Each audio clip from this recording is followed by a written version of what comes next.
MBBS in North America. 32 లక్షలకే MBBS ప్రపంచవ్యాప్తంగా గుర్తింపున్న degree.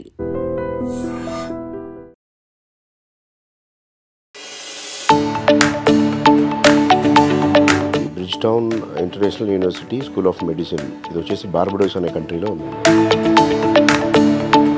యూఎస్ఏలో free PG and USMLE గురించి ఏం చెప్తారు? మేజర్గా మేము కరేబియన్ను ప్రమోట్ చేసే మెయిన్ ఉద్దేశమే వాళ్ళకి రెండు ఆప్షన్స్ ఉంటాయి. అంటే సైమల్టేనియస్గా పీజీ కొట్టేదానికి అవకాశం ఎక్కువ ఉంటుంది. సో ఇక్కడ మనకి ఇండియాలో డిఫరెంట్గా ఉంటుంది కదా కరికులం అంతా, సిస్టమ్ అంతా కూడా. అంటే వాళ్ళ యూఎస్ఎంఎల్ఏ ఎగ్జామ్ ప్యాటర్న్ ఎలా ఉంటుందో మనకు కరికులం కూడా అట్లానే ఇంటిగ్రేట్ అయి ఉంటుంది. సో ఇక్కడ మీరు చెప్తున్న యూనివర్సిటీకి ఖర్చు తక్కువే అవుతుంది అంటున్నారు, కానీ ఎంత ఖర్చు అవ్వచ్చు? 50 lakhsలో విత్ ఎంబీబీఎస్తో పాటు పీజీ చేసుకునే అవకాశాలు BIU కల్పిస్తుందండి. ఖర్చు గురించి ఓకే, కానీ ఫుడ్ అండ్ అకామిడేషన్ గురించి స్టూడెంట్స్ కన్నా ఎక్కువగా వాళ్ళ పేరెంట్స్కి క్వశ్చన్స్ ఉంటాయి కదా. మన ఓన్ హాస్టల్స్ ఉంటాయి అక్కడ. వాళ్ళ ఫుడ్ కూడా మనకి ఇక్కడ యాజ్ ఇట్ ఈస్గా మనకి ఇక్కడ ఏమైతే దొరుకుతుందో ఆ ఫుడ్ అక్కడ వాళ్ళకి కూడా అదే అందుబాటులో ఉంటుందండి. అక్కడ అట్మాస్ఫియర్ ఎలా ఉంటుంది అనేది తెలుసుకుంటూ ఉంటారు కదా. సో అలాంటి స్టూడెంట్స్ కోసం ఏం చెప్తారు? ఈ బార్బడోస్ అనే కంట్రీలో ఇది ట్రాపికల్ ఎన్విరాన్మెంట్, అంటే మన వాతావరణం ఎట్లా ఉంటుందో వాళ్ళకు కూడా సైమల్టేనియస్ అలాగనే ఉంటుంది అన్నమాట.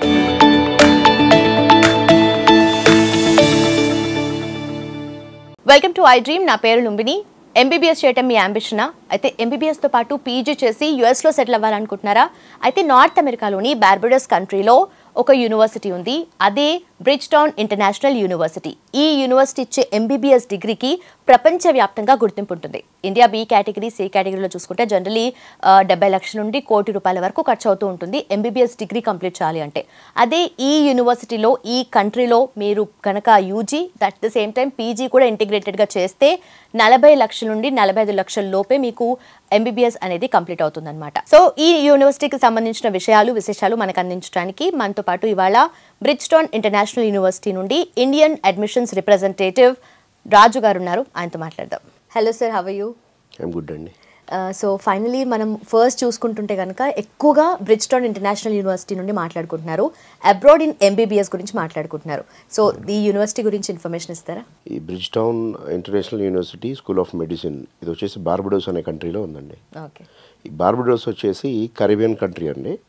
నార్త్ సౌత్ అమెరికాకు మధ్యలో ఉన్న కెరీబియన్ కంట్రీస్లో ఇది one of the independent country అండి.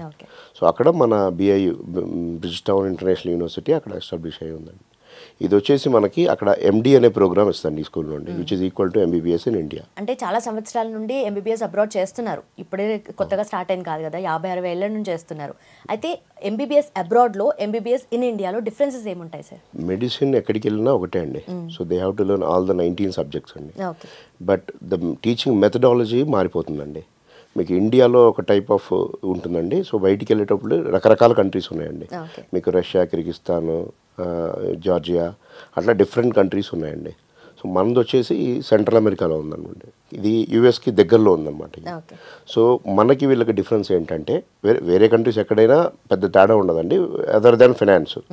మీకు ఇక్కడ చూసుకుంటే ఇండియాలో మీకు ఏ కేటగిరీ వదిలేస్తే BC కేటగిరీకి వెళ్తే ఫీజు అరౌండ్ 70 to 80 lakhs నుండి మోర్ దెన్ 1 crore ఉంది. బట్ బయటికి వెళ్ళే లోపల బడ్జెట్ తగ్గిపోతుంది అనమాట. అదొక మేజర్ ఇది.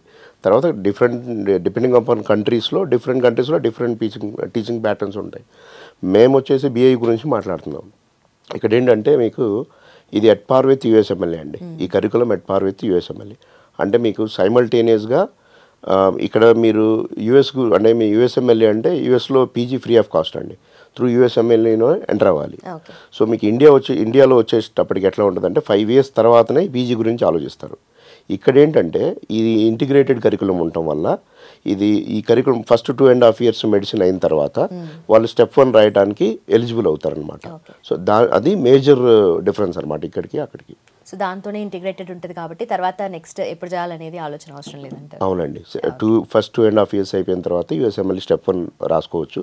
దాని తర్వాత మళ్ళీ క్లినికల్స్ చేసుకొని స్టెప్ 2 రాసుకొని యూఎస్లో పీజీ చేసుకోవచ్చు, which is free of cost. Okay. And also accreditation విషయానికి వస్తే CAM అండ్ HP గురించి ఎక్కువగా స్టూడెంట్స్ డిస్కస్ చేస్తున్నారు, సర్చ్ చేస్తున్నారు కదా. సో ఈ CAM HP అంటే ఏంటి అసలు? ఇది CAM HP అనేది ఒక అక్రిడేటింగ్ బాడీ అండి. ఇది కరీబియన్లో. ఈ కరీబియన్లో ఉన్న కంట్రీస్ని మెడికల్ స్కూల్స్ అన్ని రెగ్యులేట్ చేసే బాడీ అండి. The Caribbean accreditation authority for education in medicine and health professions అండి. ఓకే. సో ఇవి ఆ క్యారికామ్ కంట్రీస్లో ఉన్న మెడికల్ స్కూల్స్ అన్నిటికి కూడా అక్రిడేషన్ చేస్తాయి. అక్రిడేషన్ అంటే వాటి కరికులం ఎలా ఉంది, వాటి స్టాండింగ్స్ ఎలా ఉన్నాయి, వన్స్ అక్రిడేషన్ వచ్చిన తర్వాత వాళ్ళు ఎలా ఫాలో అవుతున్నారు, ఇవన్నీ త్రూ అవుట్ దేర్ డ్యూరేషన్ ప్రోగ్రాంలో ఈ క్యామ్ అనే బాడీ వాళ్ళని మానిటర్ చేస్తూ ఉంటుంది. ఓకే. సో ఈ కరేబియన్ స్కూల్స్కి ఏంటంటే ఒకటి ఆ కంట్రీలో ఉన్న అక్రిడేషన్ అంటే ఆ కంట్రీ మినిస్ట్రీ ఆఫ్ హెల్త్ తర్వాత డబ్ల్యూడామ్స్తో లిస్ట్ అవుతుంతో పాటు ఖచ్చితంగా డబ్ల్యూఎఫ్ఎంలో ఉన్న ఈ కరేబియన్ అంటే క్యామ్హెచ్పి అనే అక్రిడేషన్ మ్యాండేటరీగా ఉండాలండి. ఓకే. ఆ మ్యాండేటరీ క్యామ్హెచ్పి ఉంటేనే they are eligible to do their PG in US కానీ యూకే కానీ వేరే ఎనీ అదర్ కంట్రీస్ చేసుకోవడానికి ఛాన్సెస్ ఉంటుందన్నమాట. ఓకే. అదైతే మ్యాండేటరీ అని అంటున్నారు కదా, అయితే కొన్ని యూనివర్సిటీస్ సెంట్రల్ అమెరికాలో కానీ లేదంటే నార్త్ అమెరికాలో కూడా కెరేబియన్ కంట్రీస్లో అక్రిడేషన్ ఉండని యూనివర్సిటీస్ కూడా ఉంటాయి కదా, సో వాటి వల్ల స్టూడెంట్స్ నష్టపోతుంటారు కదా. అవునండి. సో ఇప్పుడు ఇది డబ్ల్యూఎఫ్ఎంఈ కొంత గైడ్ లైన్స్ అంటే ఐ మీన్ 2026 వరకు వాళ్ళకి టైం ఇచ్చిందండి కొన్ని స్కూల్స్కి. So before that they have to get these listings అండి.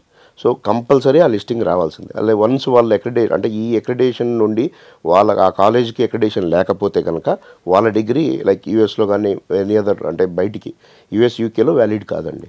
So they can't do their PG. And also యూఎస్ఏలో ఫ్రీ పీజీ అండ్ యూఎస్ఎంఎల్ఈ గురించి ఏం చెప్తారు?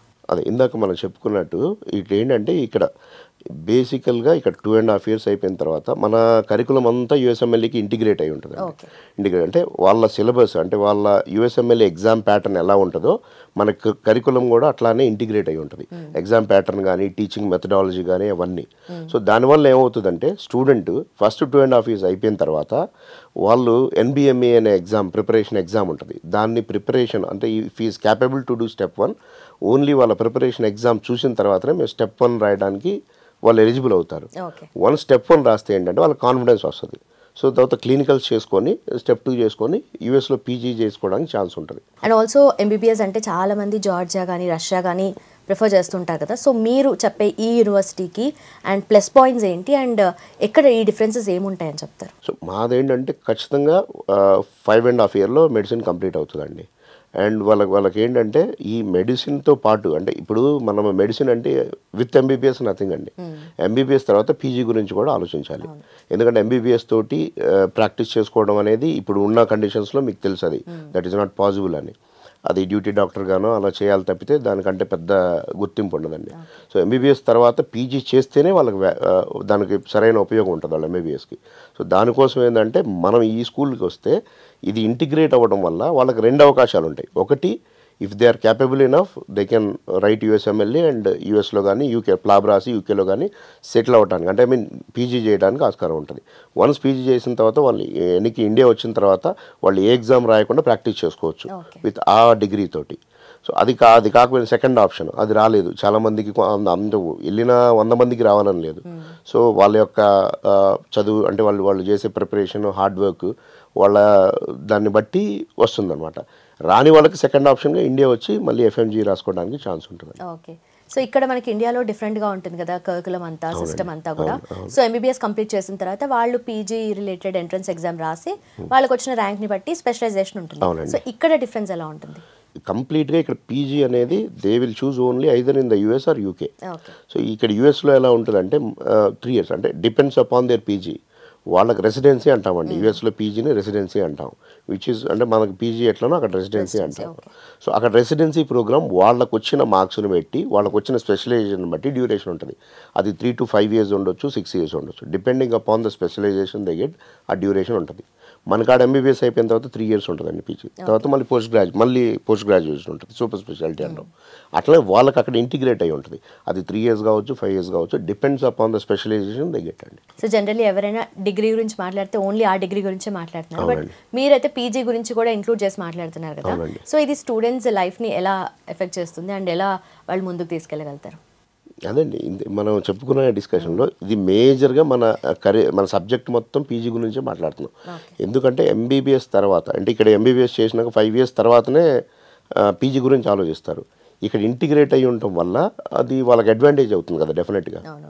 సో అది మన మేజర్గా మేము కరేబియన్ను ప్రమోట్ చేసే మెయిన్ ఉద్దేశమే వాళ్ళకి 2 options ఉంటాయి. అంటే సైమల్టేనియస్గా పీజీ కొట్టేదానికి అవకాశం ఎక్కువ ఉంటుంది. సో మన ఇండియన్స్కి ఎక్కువగా అబ్రాడ్ కంట్రీస్కి వెళ్తున్నారంటే యూఎస్, యూకే ఇలాంటి వెళ్తూ ఉంటారు కదా. సో ఇలాంటి ప్లేసెస్కి వెళ్ళినప్పుడు కూడా అక్కడ అట్మాస్ఫియర్ ఎలా ఉంటుంది అనేది తెలుసుకుంటూ ఉంటారు కదా. సో అలాంటి స్టూడెంట్స్ కోసం ఏం చెప్తారు? ఇప్పుడు ఈ బార్బడోస్ అనే కంట్రీలో ఇది ట్రాపికల్ ఎన్విరాన్మెంట్, అంటే మన వాతావరణం ఎట్లా ఉంటుందో వాళ్ళకు కూడా సైమల్టీ అలాగనే ఉంటుంది అనమాట. సో ఆడ మేజర్గా టెంపరేచర్ రౌండ్ ద ఇయర్ మనకి 35 to 40 degrees మెయింటైన్ అవుతుందండి. అదర్ దాన్ రైనీ సీజన్తో తప్పితే మిగతా ఆల్మోస్ట్ ఇయర్ రౌండ్ 35 degrees పైనే ఉంటుంది. సో ట్రాపికల్ వెదర్ ఉంటుంది కాబట్టి వాళ్ళకి వాతావరణం కూడా పెద్ద ప్రాబ్లం ఉండదు, అంత డిఫరెన్స్ అనిపించదండి. ఓకే. సో స్టూడెంట్స్కి ఎలిజిబిలిటీ అండ్ వీసా పర్మిషన్స్ ఎలా ఉంటాయి సార్? వాళ్ళు ఐ మీన్ 12th అంటే +2లో 50% అంటే సైన్స్ బ్యాక్గ్రౌండ్, మళ్ళీ కెమిస్ట్రీ, ఫిజిక్స్ అండ్ కెమిస్ట్రీ, బయాలజీలో వాళ్ళు 50% వచ్చి ఉండాలి. వాళ్ళు అడ్మిషన్ తీసుకునే ఇయర్కి 17+ నిండి ఉండాలి. December 31st కల్లా 17+ అయి ఉండాలి.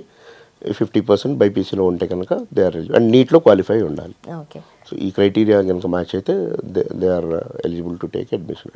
ఓకే. సో ఇక్కడ ఇండియాలో ఎంబీబీఎస్ చేయాలి అంటే ఫస్ట్ ఖర్చే గుర్తొస్తుంది, ₹1 కోటి వరకు అవుతుంది, ఇంకా పై మాటే అని చెప్పవచ్చు కదా. సో ఇక్కడ మీరు చెప్తున్న యూనివర్సిటీకి ఖర్చు తక్కువే అవుతుంది అంటున్నారు, కానీ ఎంత ఖర్చు అవ్వచ్చు? అండ్ పేరెంట్స్కి డెఫినెట్లీ దాని గురించి ఒక ముందే అంచనా ఉంటే బెటర్ కదా. అవునండి. సో ఇక్కడ మేము యాక్చువల్గా కరేబియన్లో ఏ స్కూల్ చూసినా యావరేజ్ ఫీజు వచ్చేసి, అంటే ఐ మీన్ అక్రిడేషన్ రెండు ఉంటాయండి ఇక్కడ. నార్మల్ స్కూల్ అంటే నాన్ అక్రిడేటెడ్ అంటాం అక్కడ. నాన్ అక్రిడేటెడ్ స్కూల్స్ వచ్చేసి మీకు 45,000 అంటే దాదాపు 35-36 లక్షల వరకు ఫీజు ఉండే అవకాశాలు ఉంటాయి. 38 వరకు కూడా ఉన్న ఫీజు అవకాశాలు ఉంటాయి. అదే మీకు CAMHP అక్రిడేటెడ్ కాలేజ్ చూసుకుంటే తక్కువలో తక్కువ ఫీజు 80 to 90 lakhs ఉంటుంది ఫీజు. సో అలాంటిది ఈ కంట్రీలో మనకు BIUకి అక్రిడేషన్ ఉండి కూడా ఇండియన్ స్టూడెంట్స్కి ఖర్చు అనేది అందుబాటులో ఉండాలని చెప్పి జస్ట్ 32 lakhsకి వాళ్ళ కంప్లీట్ 5.5 year ప్రోగ్రామ్ని 32 lakhs ట్యూషన్ ఫీజులోని మనం ఇస్తున్నామండి. దీంతోపాటు ఫుడ్ అండ్ అకౌంట్ అన్నీ కలుపుకున్నా కానీ వాళ్ళకి 50 lakhsలో అవుతుందండి. అంటే మీరు ఇక్కడ B కేటగిరీ సీటు కట్టే ఫీజు కంటే తక్కువ ఖర్చుతోటి మీకు అక్కడ ఎంబీబీఎస్ ప్రోగ్రామ్ అవుతుంది.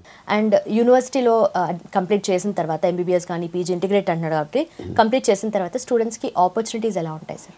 ఇప్పుడు వాళ్ళు పీజీ కనుక క్రాక్ చేస్తే కనుక వాళ్ళకి యూఎస్లో వాళ్ళ పీజీ వచ్చేస్తుంది. వన్స్ పీజీ అయిపోయిన తర్వాత వాళ్ళ లైఫ్ చాలా బాగుంటుందండి. లైక్ మనలా కాదు, లైక్ మనలా కాదు అంటే ఇక్కడ వేరే అని కాదు. ఇక్కడ డాక్టర్స్కి ఏంటంటే ఆన్ కాల్, అంటే మేజర్ హాస్పిటల్స్లో సీనియర్ డాక్టర్ కూడా ఎమర్జెన్సీలో ఆన్ కాల్ ఉంటుందండి. యూఎస్లో అలా ఉండదండి. వాళ్ళకి 8 hours 6 hours టైం ఇస్తే ఆ తర్వాత వాళ్ళని కాల్ కూడా చేయరు డాక్టర్స్కి. So and they are paid more than 10 times higher than India అండి. 8 to 10 times higher than in India అండి. ఈవెన్ వాళ్ళ ఐ మీన్ పీజీ రెసిడెన్సీ టైంలోనే వాళ్ళకి పర్ మంత్ $5,000 స్టైఫండ్ కింద ఇస్తుందండి అక్కడ. సో వన్స్ అది అయిపోయిన తర్వాత వాళ్ళకి లాట్ ఆఫ్ బ్యూటిఫుల్, అంటే ఆ కంట్రీలోనే సెటిల్ అయ్యే అవకాశం ఉంటుంది. లేదు మళ్ళీ ఇండియా వచ్చి చేసుకోవాలంటే కూడా ఇండియా వచ్చి ఇక్కడ ప్రాక్టీస్ చేసుకోవడానికి అవకాశాలు ఉంటాయి. Okay sir. సో దానికి ఏమైనా ప్రాసెస్ ఉంటుందా మళ్ళీ వాళ్ళు ఇండియాకి వచ్చి ప్రాక్టీస్ చేయాలి అంటే? ఏం ప్రాసెస్ ఏమి ఉండదండి. జస్ట్ వాళ్ళు వెళ్ళి NMCలో రిజిస్ట్రేషన్ ఇవ్వాలండి. వాళ్ళ డిగ్రీని సబ్మిట్ చేస్తూ NMCలో రిజిస్ట్రేషన్ తీసుకొని ఇండియాలో ప్రాక్టీస్ చేసుకోవచ్చు అండి ఎక్కడైనా. ఓకే. సో ఖర్చు గురించి ఓకే, కానీ ఫుడ్ అండ్ అకామిడేషన్ గురించి స్టూడెంట్స్ కన్నా ఎక్కువగా వాళ్ళ పేరెంట్స్కి క్వశ్చన్స్ ఉంటాయి కదా. సో ఫుడ్ అండ్ అకామిడేషన్ ఎలా ఉంటుంది అక్కడ? మేము గత 15-20 years నుండి ఇదే ఫీల్డ్లో ఉన్నామండి. ఎక్కడికి వెళ్ళినా కానీ మన పిల్లలకి ఓన్లీ మన అంటే హాస్టల్స్ కానీ ఫుడ్ అండ్ అకామిడేషన్ కానీ మేమే చాలా కేర్ తీసుకొని ఇక్కడ నుండి అంటే చెఫ్స్ కానీ ఇక్కడ సౌత్ ఇండియన్ నార్త్ ఇండియన్ ఇద్దరు చెఫ్స్ ఉంటారండి. మన ఓన్ హాస్టల్స్ ఉంటాయి అక్కడ. వాళ్ళ ఫుడ్ కూడా మనకి ఇక్కడ యాజ్ ఇట్ ఈస్గా మనకి ఇక్కడ ఏమైతే దొరుకుతుందో ఆ ఫుడ్ అక్కడ వాళ్ళకి కూడా అదే అందుబాటులో ఉంటుందండి. ఓకే. ఆల్సో కాలేజ్ చూస్తుంటే యూనివర్సిటీ చూస్తుంటే చాలా ఎక్స్పీరియన్స్డ్గా అనిపిస్తుంది. అండ్ స్టూడెంట్స్ కూడా అంతే హెల్ప్ఫుల్ ఉంటుంది, బెనిఫిషియల్ ఉంటుంది కదా. ఎక్కువగా ఇప్పుడు ప్రతిరోజు టెక్నాలజీ చేంజ్ అయిపోతూ వస్తుంది. సో ఎంబీబీఎస్ ఫీల్డ్లో కూడా ఎప్పటికప్పుడు అప్గ్రేడ్ అవుతూ ఉంటుంది కదా. సో వాళ్ళకి ఎలా ఉంటుంది ఫ్యాకల్టీ కానీ లేదంటే టెక్నాలజీ పరంగా యూసేజ్ కానీ ఎలా ఉంటుంది? ఎక్కడైనా మీరు అన్నట్టు ఎట్లా అయితే అప్గ్రేడ్ అవ్వాలో స్కూల్ కూడా ఆ పర్టికులర్ అంశాల మీద అన్ని క్లియర్గా ఉంటుంది. ఇక్కడ ఫ్యాకల్టీస్ వచ్చేసి మీరు ఫ్యాకల్టీ అన్నారు కాబట్టి ఇక్కడ ఫ్యాకల్టీ మొత్తం కూడా ECF అంటే మీన్ USMLE సర్టిఫైడ్, అంటే వాళ్ళు యూఎస్లో పీజీ డాక్టర్గా ప్రాక్టీస్ చేసుకున్న డాక్టర్సే ఇక్కడ టీచింగ్ చేస్తారండి మేజర్గా. తర్వాత ఇండియాలో నుండి కూడా కొంతమంది ఫ్యాకల్టీ ఉన్నారండి. సో వీళ్ళందరూ కూడా ECFMG సర్టిఫైడ్ డాక్టర్సే ఉంటారు. దానివల్ల ఏంటంటే అక్కడ ఉన్న స్టూడెంట్స్కి వీళ్ళు చెప్పడం వల్ల ఆ మెలకువలు అంటే USMLE ఎట్లా క్లియర్ చేయాలనే మెలకువలు కూడా ఈజీగా తెలుసుకోవడంతో పాటు వాళ్ళు క్రాక్ చేయడం కూడా ఈజీ అవుతుందండి. ఓకే. అండ్ సో ఫైనలీ చాలా మంది ఎంబీబీఎస్ చేయాలనుకొని ఇక్కడ చేయలేక ఉన్న వాళ్ళు చాలా మంది ఉండిపోయారు. సో అలాంటి వాళ్ళ కోసం ఈ యూనివర్సిటీ గురించి స్పెషల్గా ఏం చెప్తారు అండ్ పేరెంట్స్కి స్పెషల్గా ఏం కన్వే చేద్దాం అనుకుంటున్నారు? ఏం లేదండి, మీరు ఒకవేళ ఎంబీబీఎస్ ఇక్కడ మీరు ఫీజు కట్టలేక అంటే ఇతరతర కారణం సీట్ రాకో లేకపోతే ఫీజు బడ్జెట్ సరిపోక చూసుకునే వాళ్ళకి 50 lakhsలో విత్ ఎంబీబీఎస్తో పాటు పీజీ చేసుకునే అవకాశాలు BIU కల్పిస్తుందండి. సో వాళ్ళు సరైన డెసిషన్ తీసుకొని అడ్మిషన్ తీసుకొని BIUలోకి వస్తే వాళ్ళకి మంచి అవకాశాలు ఉంటాయని చెప్పదలుచుకున్నాను. Done sir, thank you so much. Thank you అండి.